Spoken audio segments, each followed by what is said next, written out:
در ناحیه وسه با افتخار 35 سالگی استقلالیت دولتی جمهوری تاجیکستان و در سطح بلند تجلیل نمودن این جشن بزرگ ملی جهت رشد همه‌جانبه دهات و شهرک و در این زمینه مساعدت نمودن با بالاروی سطح زندگی ساکنان کارهای بنیادکاری و سازندگی ادامه دارند.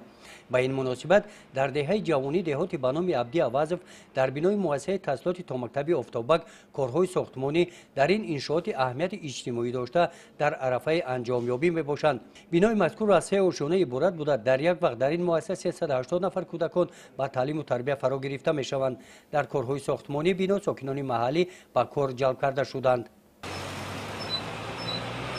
باشیده با استقبال ارزنده از جشن 35 سالگی استقلالیت دولتی جمهوری تاجیکستان کارهای بنیادکاری در شهرک و دیگر دهات‌های ناحیه هم ادامه دارند.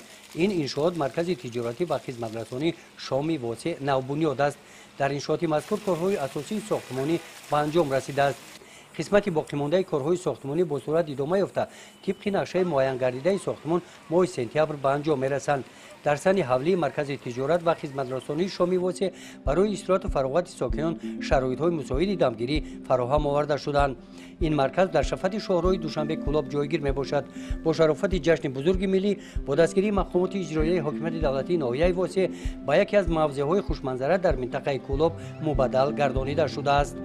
گزارش خواجه نظریف خدای نظر ظهوروف از ناحیه واسع برای برنامه اطلاعاتی نوید.